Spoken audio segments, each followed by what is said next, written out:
너희는 이 세대를 본받지 말고 오직 마음을 새롭게 함으로 변화를 받아 하나님의 선하시고 기뻐하시고 온전하신 뜻이 무엇인지 분별하도록 하라. 로마서 12장 2절 말씀. 아멘. 우리 같이 한번 함수해 볼까요? 시작. 너희는 이 세대를 본받지 말고 오직 마음을 새롭게 함으로 변화를 받아 하나님의 선하시고 기뻐하시고 온전하신 뜻이 무엇인지 분별하도록 하라. 로마서 12장 2절 말씀. 아멘. 자, 요나가 40일이 지나서 하나님께서 니느웨를 심판하지 않는 것을 보고 어제 본문에 크게 싫어하고 성을 냈다. 아주 하나님은 나쁘다고 생각했다. 그러면서 아이고 주님, 그러면 그렇지요.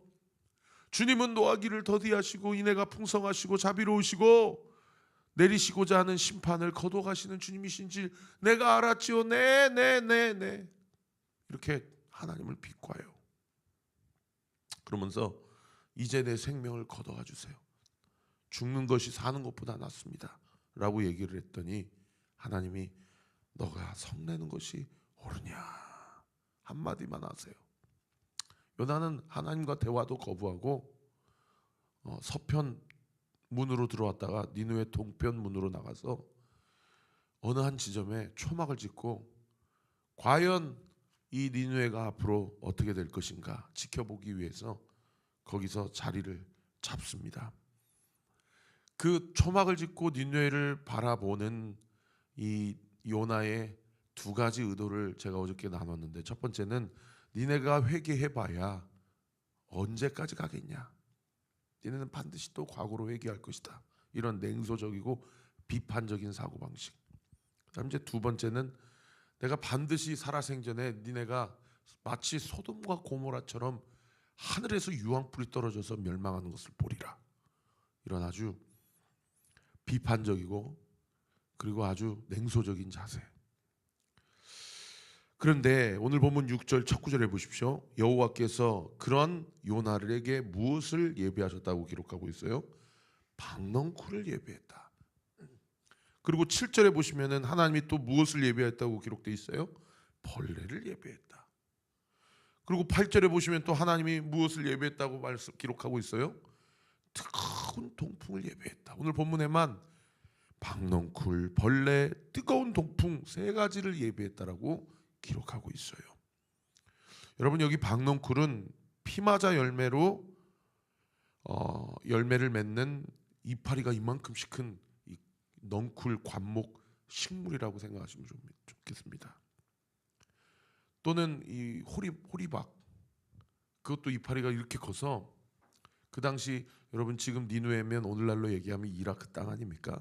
중동 지역이니까 8절에 이 뜨거운 동풍은요, 아라비아 사막에서부터 불어오는 매우 뜨겁고 건조한 모래바람을 이야기하는데, 당시 이 뜨거운 동풍이 불게 되면은 사람과 가축과 식물에게 아주 결정적인 피해를 입힌 무서운 바람이라고 얘기를 해요. 그런데 하나님이 그것을 다 예비하셨다는 거예요. 그러니까 동편에 초막을 짓고 아주 못된 두 가지 의도를 가지고 니느웨를 바라보는 요나에게 하나님이 처음에는 박넝쿨을 예비해서 이 요나가 어떤 반응을 보입니까? 6절 하반절에 보십시오. 크게 기뻐했다. 어제 본문에는 사는 것보다 죽는 것이 낫다, 나를 죽여달라, 이렇게 하더니 그 햇빛을 쬐는 그 그늘이 보장이 되니까 그거 가지고 또 크게 기뻐하다가 7절에 벌레를 예비하셔서 아침에 벌레가 그 이파리를 다 갉아먹으니까 낙심이 돼가지고, 게다가 8절에 뜨거운 동풍까지 예비하시니 세상에 8절에도 뭐라고 요나가 고백해요? 8절 하반절에 보세요. 요나가 혼미하여 스스로 죽기를 구하여 이르되 사는 것보다 죽는 것이 내게 낫다. 아주 요나는 그냥 이 죽고 싶다라는 얘기가 습관이에요, 습관. 여러분, 근데 이게 요나를 비판할 것이 아니고요, 우리가 요나입니다. 동의하시면 아멘. 여러분, 이 말씀이 여러분 가운데 진정으로 하나님 앞에서 동의가 되고 또 수긍이 가게 되기를 바랍니다. 우리가 그래요. 하나님이 이 문제만 해결해 주세요. 그래서 그 문제가 해결이 됐어요. 그러면 막 크게 기뻐하면서 역시 하나님 날 사랑하시고, 하나님은 살아계시고, 하나님은 날 사랑하시고, 막 간증하며 행복하며 감사하다가 어느 날 어느 문제 하나 터져서 그것이 내 인생 가운데 너무나도 큰 번민과 스트레스를 가져다 주면 언제 그랬냐는 듯이 나 죽고 싶다고, 주님 나 죽여달라고, 그냥 입술이 온탕으로 갔다가 냉탕으로 갔다가 열탕으로 갔다가 한탕으로 갔다가. 여러분, 근데 오늘 큐티 본문을 통해서 우리가 첫 번째 깨달을 수 있는 것은 무엇입니까? 박넝쿨, 벌레, 뜨거운 동풍, 성경이 다 뭐라고 표현하냐? 하나님이 예비하셨다라고 얘기해요. 여러분, 2장 말씀에는 하나님이 무엇을 예비하셨다고 고백합니까? 큰 물고기를 예비하셨다. 그러니까 요나서 1장부터 끝장까지 하나님이 요나를 통해 4가지를 예비하시는데, 큰 물고기, 박넝쿨, 벌레, 뜨거운 동풍이에요. 여러분, 이것을 하나님이 왜 요나에게 예비하셨을까요?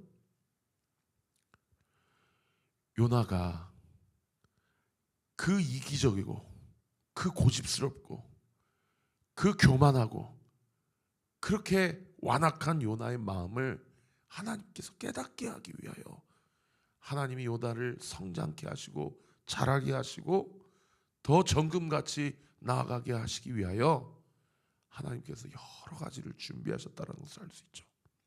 급기야는 구원하시지 않습니까? 그래서 저는 오늘 본문을 묵상하면서 이 말씀이 생각나더라고요. 나중에 한번 찾아보세요. 욥기 1장에 보면 욥이 하나님이 욥에게 엄청난 복을 주셨는데 그것을 또 다 가져가세요. 근데 욥이 입술로 뭐라고 고백해요? 내가 모태에서 알몸으로 나왔사온즉 또한 알몸이 그리로 돌아갈지로다. 주시니도 여호와시요 거두시니도 여호와시니 여호와의 이름이 찬송을 받으실지니라. 여러분, 요나와 욥의 차이가 이거예요. 욥은 다 가져가셔도 내가 원래 알몸으로 왔습니다. 주신 분도 주님이시고 가져가신 분도 주님이시니 내가 주님 앞에 무슨 불평을 하오리까? 이렇게 고백했다 한다면, 요나는 끝까지 하나님 앞에, 그래서 9절에 보세요. 하나님이 요나에게 뭐라고 얘기합니까? 네가 박넝쿨로 말미암아 성내는 것이 옳으냐? 어제 한마디 하시고 오늘 한마디 하셔.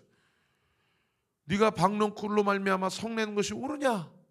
그러니까 세상에 요나가 하나님께 뭐라고 얘기합니까? 그가 대답하되, 9절 하반절 보십시오. 내가 성내어 죽기까지 할지라도 옳으니이다. 여러분, 여기에 한번 감정을 이입해 보세요. 아마 이를 바득바득 끓으면서 하나님, 하나님이 맞냐고 막 이러면서, 야, 요나의 이 혈기, 이 고집과 아집, 이 교만, 완고와 완악함을 볼 수 있는 그런 본문 아닙니까? 여러분, 이런 말씀 보면서 참 욥하고 요나하고 이렇게 다르네. 여러분, 이렇게 끝난 문제가 아니에요. 여러분, 오늘 우리가 요나예요. 우리 안에 얼마나 하나님 앞에, 그래서 하나님이 뭐라고 얘기하셔요? 10절에 네가 박넝쿨을 위해 한 게 뭐가 있냐라고 얘기해요.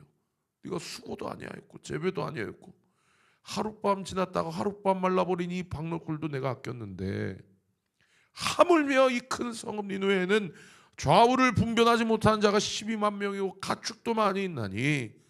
세상에 하나님이 사람도 아끼시는 것뿐만 아니라 동물도 아끼시고 내가 어찌 아끼지 아니하겠느냐. 말씀을 정리하겠습니다. 동그라미 1번. 여러분, 죽고 싶다고 하는 것도 습관입니다. 뒤집어서 얘기하면 뭐예요? 감사하고 찬송하고 주시니도 여호와시오 거두시니도 여호와시오 여호와의 이름이 찬송을 받으실지니라 라고 고백하는 것도, 그것도 영적 습관이에요. 여러분, 무엇을 선택하고 사시겠어요? 여러분, 몸뚱아리를 위해서, 우리 하나님이 우리에게 주신 삶을 위해서 우리가 수고한 것이 무엇입니까? 우리가 수고한 거 아무것도 없어요. 다 하나님으로부터 온 것입니다. 믿으시면 아멘. 모든 것이 하나님으로부터 온 것이기에 모든 것이 하나님께로 돌아갈 것이요, 하나님이 우리의 삶을 책임져 주시는 분이심을 믿으시기를 예수님의 이름으로 축원합니다. 두 번째, 여러분, 하나님의 마음은 어떤 하나님이에요? 오늘 보면 11절에 아끼시는 하나님이에요. 여기 아끼다라는 히브리어 단어가 긍휼히 여기다, 품다, 그 다음에 두 번째 사전적 의미는 나누어 베풀다라는 뜻이에요. 여러분, 하나님은 아끼시고 긍휼히 여기주시고 베푸시는 하나님이에요. 그런데 하나님 의지하지 않고 누구로부터 온 것임을 인정하지 않고 자기 것인 줄로 착각하고, 그리고 하나님 아닌 다른 우상을 섬기고 의지하면, 여러분, 아끼시고 구원하신 분도 하나님이시지만 벌하시고 심판하시는 분도 하나님이시라는 거예요. 이러한 본문에 나타나는 하나님의 성품 앞에 우리는 올 한 해 어떻게 살아야 됩니까? 저는 우리 온리교회 성도들, 어제도 제가 조회수도 다 검색해보고 실시간 참석자 수도 한번 다 보니까, 세상에 12월이나 1월이나 새벽 말씀 듣는 사람이 똑같아요, 숫자가.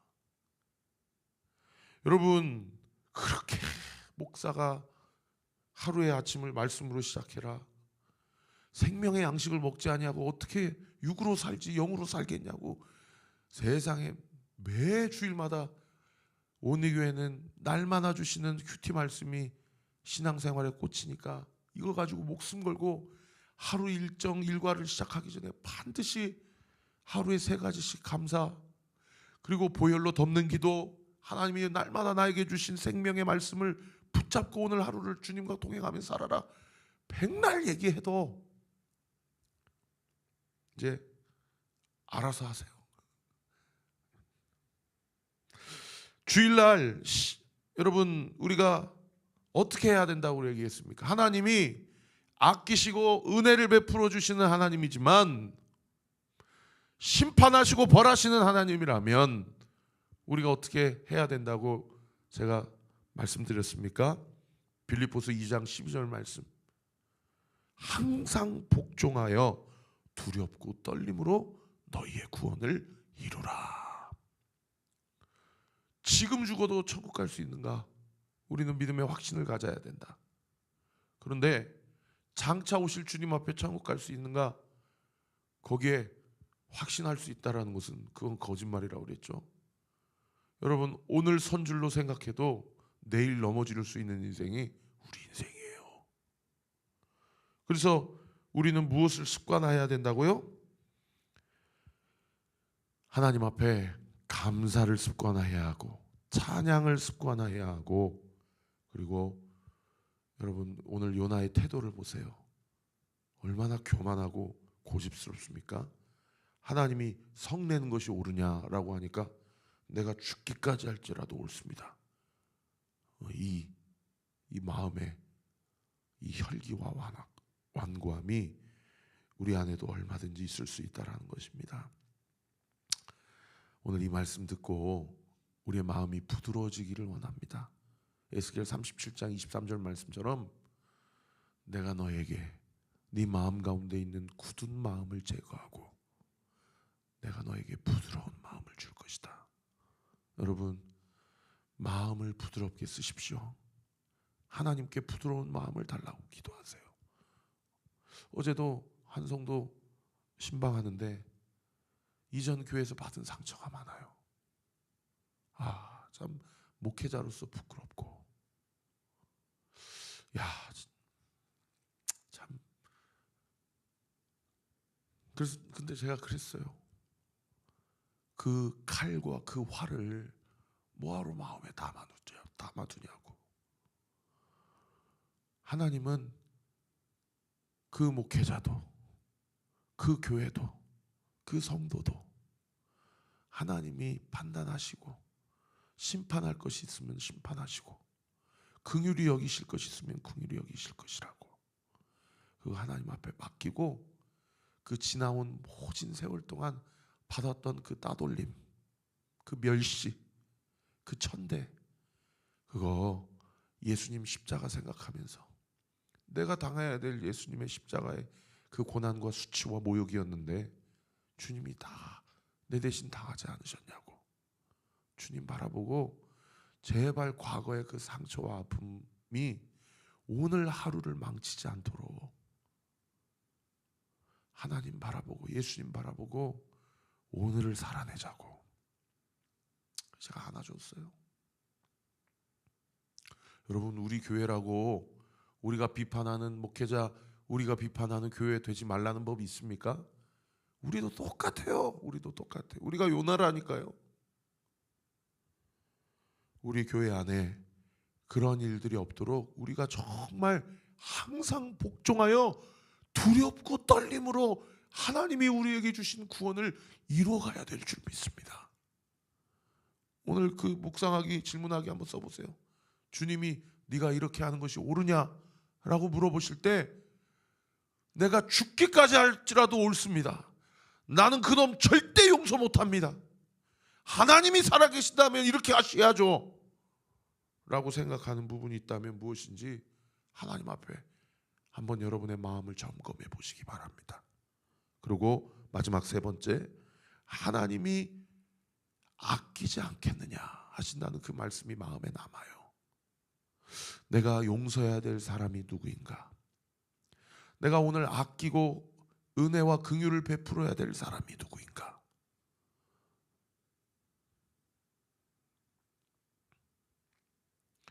내가 나누어 베풀어야 될 사람이 누구인가? 여러분, 구체적으로 좀 적용을 좀 당부하고 권면합니다. 여러분, 등대원들 중에 좀 우리 교회에 좀 아픈 지체들, 몸이 아픈 지체들도 있지만 마음 아픈 지체들도 많습니다. 여러분들 좀 이 말씀 들으시고 여러분 이 말씀이 그냥 담임 목사의 이야기가 아니라 하나님의 권면이라고 믿어주신다면 오늘 하루 좀 연락 좀 하세요. 요즘에 교회 안 나오는 것 같은데 뭔 일 있어? 요즘에 잘 안 보이는데 혹시 집안에 무슨 일 있어? 내가 널 위해 기도하고 있어. 저분이 참 저 질병 가지고 오랫동안 지금 투병 생활하고 계시는데 집사님, 성도님, 제가 기도합니다. 여러분 그렇게 말 한마디라도 서로 좀 연락 좀 해주세요. 여러분 표현하기 전까지 사람은 몰라요. 말해야 알아요. 그리고 요즘에는 기도할게 하고 속으로 정말 저 사람이 나 위해 기도하나? 여러분 오늘 말씀을 듣고 정말 기도하시고 그리고 좀 표현 좀 해주세요. 저도 여기 지금 여러분 송구영 신예배 내신 기도 카드가 여기 쫙 깔려 있거든요. 어제도 새벽 예배 때 기도하는데 막 눈물이 나오더라고요. 우리 성도들이 이렇게 교회를 사랑하고 그래, 우리 성도들 본 마음은 여기에서 정말 하나님 경험하고 싶고 정말 하나님이 주신 은혜 누리고 싶고 정말 하나님이 주시는 나에게 허락하시는 그 하나님이 세우신 계획과 섭리를 이뤄가고 싶은 것이 우리 성도들의 정말 간절한 소망인데 2026년 정말 하나님이 주신 표어처럼 이 시대를 본받지 말고 오직 마음을 새롭게 함으로 변화를 받아서 하나님의 선하시고 기뻐하시고 온전하신 뜻이 무엇인지 분별하며 우리가 서로 사랑하며 이 세상, 이 험한 세상, 이 패역한 세상 가운데 승리하며 그렇게 살아가는 것이 우리 모두 각자의 원래 마음이고 원래 뜻이지. 너무 감사하더라고요. 여러분 오늘 꼭 이 실천해 주세요. 그래서 문자 하나라도 전화 한 통이라도 표현해 주시고 격려해 주시고 그리고 실제로 우리 서로 이름 불러가면서 기도하심으로 여러분 올 한 해 2026년 반드시 올 한 해는 날마다 하나님 말씀 붙잡고 하나님 앞에 기도하고 하루하루 주님과 동행하는 우리 온리교회 성도들 다 되시기를 우리 구주 예수 그리스도의 이름으로 축원합니다. 기도하겠습니다.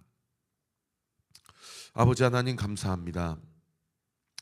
하나님의 은혜와 사랑 가운데 오늘도 나는 태양을 움직일 힘도 지구를 자전공전시킬 힘도 공기를 만들어낼 힘도 내 몸뚱아리 하나 내 안에 세포를 만들어내고 내 안에 모든 혈액순환을 하게 할 힘도 없지만 나를 창조하시고 이 모든 천하 만물과 우주를 창조하신 하나님께서 오늘도 이 하루를 여시고 햇빛을 주시고 공기를 주시고 우리에게 가정을 주시고 교회를 주시고 오늘 이 하루도 허락하신 하나님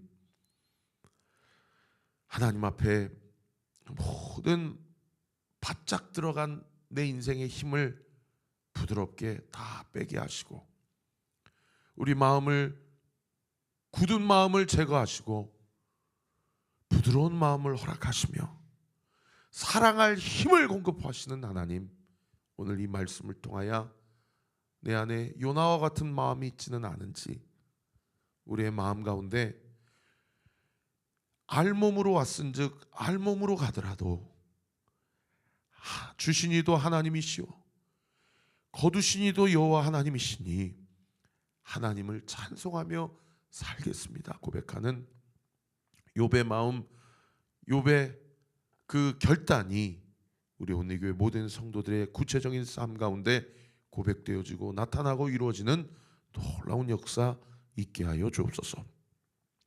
항상 복종하여 두렵고 떨림으로 우리에게 주신 구원을 이루어가게 하시고 우리의 입술에 습관화되어 있는 워딩이 무엇인지를 영적으로 분별하게 하시고 우리의 입에 칼이 나오지 아니하고 우리의 입에 생명을 살리는 하나님의 말씀이 선포되고 내 주변에 있는 자들에게 그 은혜를 흘려보내는 복의 통로, 복의 근원이 되어지도록 주께서 인치시고 우리를 예수의 보혈로 온전히 덮어주옵소서. 오늘 이 하루도 요나를 위해 박넝쿨과 벌레와 동풍을 예비하신 하나님, 우리를 위해 필요한 모든 것을 예비하시고 공급하시는 줄 믿습니다. 그 믿음 가지고 하나님의 뜻을 이루는 우리 온리교회 모든 성도 되게 하여 주옵소서. 믿고 감사드리며 살아계신 예수 그리스도의 이름으로 기도합니다. 아멘. 이제는 우리 구주 예수 그리스도의 은혜와 하나님의 사랑과 성령 하나님의 위로 교통 충만하심이 주신 말씀 붙잡고 오늘 이 하루도 주님이 나와 함께 하신다, 주님이 나의 삶을 책임지신다 믿음의 확신 가지고 승리하며 살아가기로 결단하는 우리 사랑하는 온리교회 모든 성도들 머리 위에 지금으로부터 영원토록 함께 하시기를 간절히 축원하옵나이다. 아멘.